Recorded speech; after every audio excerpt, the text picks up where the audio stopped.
But you personally have criticized even these, from my point of view, pretty paltry new oil and gas leases. Is that right?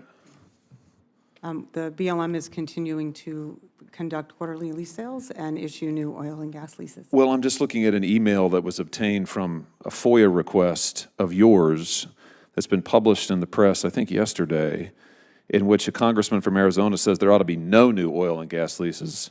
And you respond to that and say that's an excellent response. Today, we're diving into a congressional hearing where Senator Josh Hawley grilled a Department of Interior official about some shocking numbers in oil and gas leasing.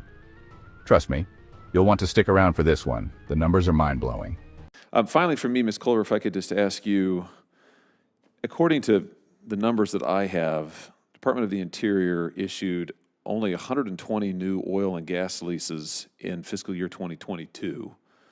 That's compared to over 1,800 leases in fiscal year 2019.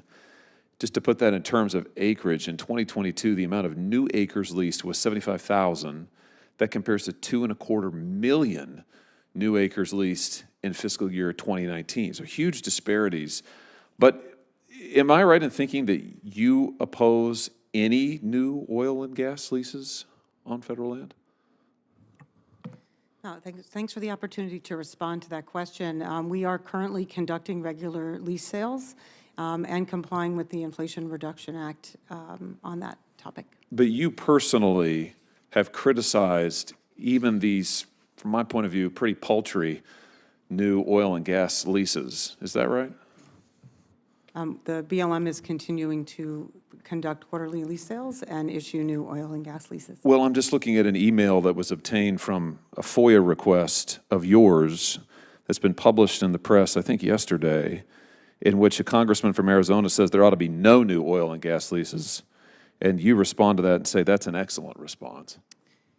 I'm so glad you raised that. The part of the email that I was discussing was the Chairman Grijalva's note that conducting oil and gas leasing under the current system has significant flaws, both for environmental reasons and fiscal returns. And that's something that we've been working on at the Department of the Interior, at the Bureau of Land Management, and consistent, again, with many of the helpful provisions of the Inflation Reduction Act with the leadership of Chairman Manchin.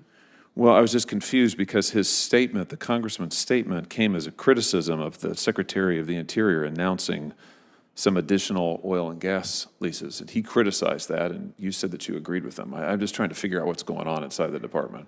No problem. As I said, what I was talking about was his pointing out the challenges with leasing under the current system that required updates.